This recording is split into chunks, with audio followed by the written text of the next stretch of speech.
All right, everybody, I am making a very quick video because of some news that broke. Now, I was tempted to make this video at the moment that the news broke, but I knew we needed to get more details because, quite frankly, I wasn't even convinced that this was really happening.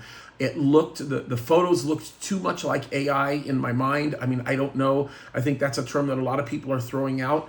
But this is a legitimate situation. So let's talk about this. The last standing real leader of Hamas, Yahya Sinwar, is dead. This is an amazing development for a lot of reasons. So let me do this. I'm going to read to you the story according to the publications. This is based on the IDF's statement regarding what happened. Actually, I don't even have to read it to you. I can actually tell you exactly what took place. Apparently, from what the IDF is telling us, there were a group of men that were doing regular operations in Gaza, okay? Now, what's really, really interesting is as they were going through this little area, they were looking to remove terrorists from these little pockets where they've been having some of these problems. And let me just read to you a section of a news report that tells us exactly what happened here, just so that I don't get the facts wrong. But the reason why I'm making this video isn't to talk necessarily about the news itself. Again, as I've said before, I'm not about rushing to the news. That's not my thing. But what I do want to do is I want to share the news with you and provide for you some real analysis about some of the issues that are actually happening. And by the way, I had an interesting question given to me from a dear brother that has inspired me to actually touch up even on this end of things. So I'm going to provide some analysis for you that I hope will be really, really useful. But let me read this section here. It says this. It says the elimination occurred when an infantry brigade, there's my pronunciation, infantry brigade unit, this is what you do when you make these videos on the fly, right? Conducted a sweep of an area in Gaza to clear out terrorists. They encountered 3 armed terrorists. In the ensuing firefight, all 3 were killed, and one was later identified as Yahya Sinwar. On his body, cash identification documents and combat gear were found. The unit was not carrying out a pre-planned assassination, and there was no prior intelligence indicating Sinwar's presence at the location. And folks, what's really interesting is I hear, and this isn't being published in the news, but I'm just hearing this from different sources, we'll just put it that way, by the way, from within the IDF, that there was a mortar that was actually fired at the house. And then, of course, when they go to approach the house, they end up, to their shock, realizing that they've got the body of Sinwar right there. So it took a little bit of time to actually confirm that he was dead. And of course, Yoav Gallant just basically addressed the world and told the world that, yes, it is him, he's gone. And so it's just so interesting to see what's happened here. You've got Nasrallah is dead. You've got all of the leaders of Hezbollah is dead. You have Ismail Haniyeh, who was killed in Iran. All the remaining leaders of Hamas are all gone. Israel continues to be very methodical about what they're doing, and all of this is all very, very good news. Not that I want to rejoice in the loss of any life, but when you're talking about the loss of life of somebody who has been responsible for thousands and thousands and thousands of deaths, it's always good news to be able to hear this. Now, let's talk about what this actually means, because the geopolitical implications of this are undoubtedly significant. So let me talk about what I think is going to end up happening as an immediate result of this. First of all, what I should probably do is read a question that Tom sent to me the other day. Not the other day, this morning. He sent this question to me, and I think it's worthwhile bringing up to you guys because the question actually matters. It's a very well articulated question. So I'm going to lean over to my computer and read this to you. And Tom says that this question came from one of our colleagues. I know who the colleague is now. Very smart man. Anyway, he says, would appreciate your input on this as it relates to the Islamic world. And I think you have a better understanding of this given your background. He's talking to me. And its relationship to how we are reporting this thing. After the pager attack, the first photos and videos that I saw of guys blinded and injured were from Hezbollah websites.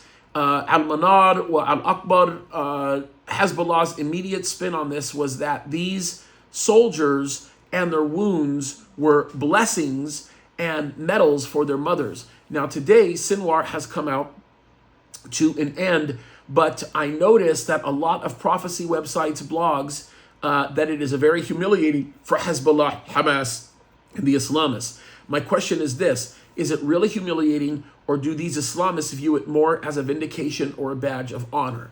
So when he sent me that question, I realized something, that this is a question that a lot of people have. This guy was able to articulate this in a way that's way better than most would, just considering the complexities of everything that's happening.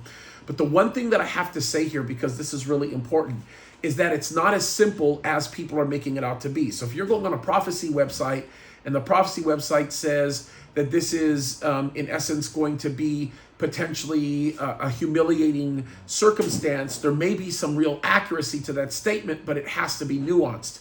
First of all, when martyrs are taking place, at least in this cause, you have to keep in mind the real benefit that comes to these mothers of martyrs is going to come when there is an actual effort that's being made by the terrorists themselves to actually take Jewish lives, and the real honor comes when Jewish lives are actually taken in the situation.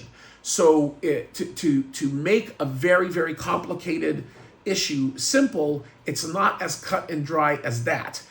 In some cases, it can be very honorable. In other cases, it can be humiliating. Right now, this is extraordinarily humiliating because where it sits as a humiliation function is you are having the leaders being eliminated one by one. You're not talking about a leader who's willingly choosing to put themselves in harm's way in order to take out a bunch of other people, like a terrorist who's wanting to commit a homicide bombing, for lack of a better term.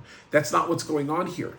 So this is very nuanced. You have to really think about what it could potentially, or the implications that it could have.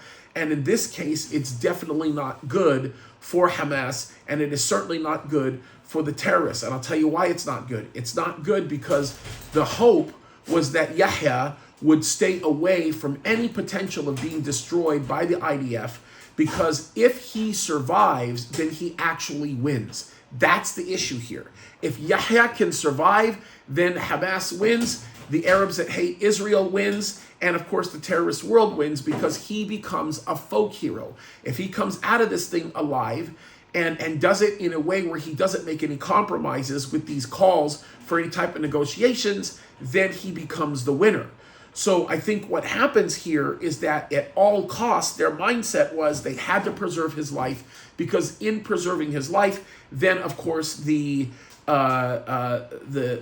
promulgation of ideas that somehow, some way Israel lost would be a lot easier. I think this is the reason why Israel released the photos of Sinwar, because first of all, they were very clear. It was obvious that it was him that was dead, but they are going out of their way to make sure that people in Gaza know that he's dead, and that's something that we should talk about for a second. But they're also going out of their way to make sure that the rest of the Arab world knows that he's dead. And there's a reason for that, because listen, first of all, if you kill any leader of any terrorist organization, it's going to create a vacuum, and somebody will eventually fill the vacuum.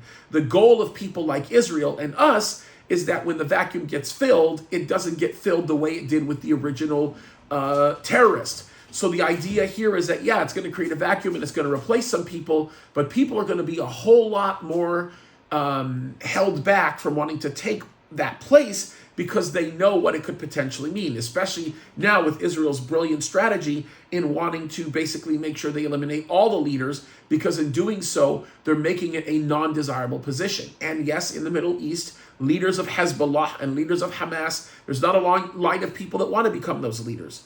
So that's the first thing. The second thing that we should understand is, if Sinwar is confirmed to be dead, then now what happens is you may potentially have a small group of people in Gaza that might be willing to want to try to start to live a new life. Now, I want to say this is very complicated to make this statement, because there are some people naively saying that, oh, well, this means that everybody in Gaza is going to come out and the world is going to be better again, and everything's going to be lovely, and things are going to change, and it's never going to be the same. It's going to be wonderful. That's not the case. As a matter of fact, even if you look at the Palestinian Authority and the people that they control in Judea and Samaria, 73%, if they could today, would put Hamas in power. So we're not talking about a group of people that are widely unpopular. They're actually widely popular amongst the population that they control. Now, some of that could be force and fear, which I'm assuming that a lot of that, or some of that could be, maybe 25 or 30%, but the overwhelming majority of that population have been brainwashed from the time that they were in their schools at young ages, and so they feel this way. It is a rejoicing when Jewish lives are taken. It's a big deal. It's part of Islam. It's part of Islamic fundamentalism. This is the picture that exists. And speaking of Islamic fundamentalism, I'm a biblical fundamentalist. I believe in the fundamentals of the Bible. So if you are an Islamic fundamentalist, then you believe in the fundamentals of the Quran, and the Quran completely cheapens the life of Jews. That is just, it's a standard. We know it. That's just the way it is. So let's talk about the geopolitical implications of this. Okay, first of all, the UN is going to lose their mind. I promise you this. They are going to jump in. I do think that the UN they're the largest terrorist organization in the world, so they're going to end up losing their minds. I can promise you that that's going to happen. It's going to create a series of resolutions, as they would call it, against Israel. I can tell you that's going to happen.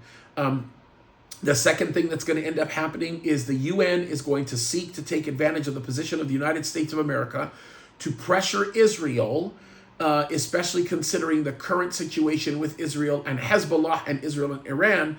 They are going to be pressured into putting Israel in a position of mellowing down or calming down. Because keep in mind, look, the Operation Grim Reaper took place. The walkie-talkies were blown up. Remember, Hassan Nasrallah is dead. People like Haniya are dead. Many of the, if not, actually not many, all of the major leaders in Hezbollah are gone. There is no major leader of Hamas that's left. The infrastructure has completely weakened. The missile systems that we would have expected to come from southern Lebanon have not come because there's nobody to lead and nobody to actually operate them. And so there's a bunch of infrastructure that's been weakened. The smart and wise thing for Israel to do at this point is to go in and finish the job. The reality of it is they're going to face immense international pressure to not do this. And yes, there will be an effort to make Sinwar look like a hero, even in the state of hell that he's literally in right now. So there's going to be a massive international pressure. Now, I think the United States of America is going to be a little more careful under the Biden regime about how they pressure Israel, being that the election is in 3 weeks. What they don't want to do is they don't want to make this so big of an issue in the United States of America that all eyes are on President Trump, and President Trump will rightly state that he'll finish this thing, or at least put some semblance to it being finished within the first few moments that he's in office. And he will, not because he's going to make peace in the Middle East, but because he's going to do what we should have done in the first place, and he's going to tell Israel, do what you need to do. We're not going to get involved, but you can do it. We'll give you what you need. You're paying us for it anyway. Go for it. Let's go. Take care of what you need to take care of. And Israel will cut off the head of Iran. And of course, Israel will continue to do what they need to do to make sure that the safety of their citizenry is intact. I think that that includes them attacking nuclear sites in Iran. I also think that that means they're going to destroy their energy sources. And I think they're going to do it quickly. So all of this is really, really important. And I'm going to just say this. If you love Israel, then I'm going to tell you this right now. You have to vote for President Trump. That's if you love Israel. Because Israel doesn't have a chance if Kamala Harris comes into office. Okay, so the other geopolitical implication that could come as a result of this is that this could start a new arms race in the Middle East. Now, this is not something that's widely discussed, but I think that I should probably talk about it for just a second, because what's going to end up happening is at some point, Israel is going to be a lot more vocal about the fact that they are going out of their way to produce their own weapons. Now, this is something that they've been silently doing for a while, but eventually they're going to make it known that they are the ones that are taking care of all of this. They don't need the help of anybody else because they're going to be forced into doing that. If they end up doing that, I think that what could end up happening is we could see a new arms race in the Middle East. Now, the one thing that I don't think Israel will ever do is I don't think Israel will ever completely break themselves away from the United States of America. Is it possible? Maybe, especially because the USA is inconsequential in Bible prophecy? It could be. But I don't think that will happen because of how close the relationship is, especially as it relates to shared technology. There's some technology that we use for our defense that we can't use if we don't have Israel's okay on it. And there's lots of stuff that Israel uses that they can't use if the United States of America doesn't provide the equipment for them to be able to do it as a result of what they manufacture. So there's a major implication that exists there. And of course, one of the last and most significant geopolitical implications that could come as a result of all of this is that this could, in essence, enable, or let me just say, empower people like Saudi Arabia to find more confidence in normalizing with Israel, knowing and understanding that Gaza is not going to be as significant of an issue. And it's not about Gaza per se, but it is about Israel aptly demonstrating their capacity to be able to maintain security in the region. If they can show that they can maintain security in the region, then these other nations that haven't normalized with them yet are absolutely going to normalize, because that's the only thing that's keeping them back. I'll give you an example of this. When the UAE normalized with Israel, that was as a result of the Kingdom of Saudi Arabia giving permission for that to happen. Well, the Kingdom of Saudi Arabia, under the leadership of MBS, badly wants to normalize with Israel because he understands the great advantage that could provide with the new trade routes because of the land bridge discussions that are going on. It could connect a massive connection between countries like India all the way in through the coast of the Mediterranean with Egypt. As a matter of fact, Saudi Arabia has already made agreements with Egypt anticipating this land bridge creation by promising Egypt that they would subsidize Egypt with a bunch of money to make up for the cost that they were going to pay in order for the Suez Canal to no longer be used as much as it is because of the change of how trade is going to happen. So we all know that this is the case, but the biggest and most attractive feature of them feeling empowered to be able to enter into this normalization agreement was a guarantee from the United States of America that they would provide regional security enforcement. Well, the problem is this: the United States of America has demonstrated to everybody in the Middle East that they're weak. And the United States of America, under the leadership of Joe Biden and Kamala Harris, has demonstrated that it doesn't matter what you say, you can do whatever you want. How do we know this? Joe Biden says, Iran, don't, and Iran does. Then Kamala says, Iran, don't, and Iran does. And then, not only do they do it, but then the position of the United States, although they say Iran is bad, is to defend Iran and give them more. So obviously, with Sinwar dead now, and Israel continuing to show or demonstrate to the rest of the Middle Eastern world that they know how to maintain security in the region, they are more apt, these other countries are more apt to normalize with Israel. Now that becomes very important because when you look at Ezekiel 38, which I believe happens after the rapture, Israel is at peace with all of these nations. And ironically, when all of these nations that Israel is at peace with attacks Israel, the one nation that won't attack Israel is going to be Saudi Arabia. And not only that, they're going to object at this attack. It won't be militaristically speaking, they're going to speak up, but it is certainly consistent with the position of Saudi Arabia right now. So folks, a lot is happening. This is the one thing I would tell you. Keep up, keep studying Bible prophecy, keep looking up, keep trusting in the Lord for Israel, pray for the peace of Jerusalem, pray for wisdom for the leaders of Israel. But folks, I'm telling you, things are formulating faster than you can possibly imagine. And I can tell you, God is hard at work. So, this by no means is a comprehensive update with respect to the implications of the death of Yahya, but I will tell you this gives you enough to go on. More on this to come. I'm going to do some more videos talking about this. Very much looking forward to it, and looking forward to see what the Lord's going to do as a result of our efforts to study His Word and to honor Him in these last days. This is the best time in the world to be living, all right? So thank you guys. Sorry for the nature of the video. It was just I just asked Dale to grab the phone and record me since we meet in my house every morning before we go to church. And there we are. So love you guys. God bless you. Keep fighting the good fight. And I hope this has been helpful.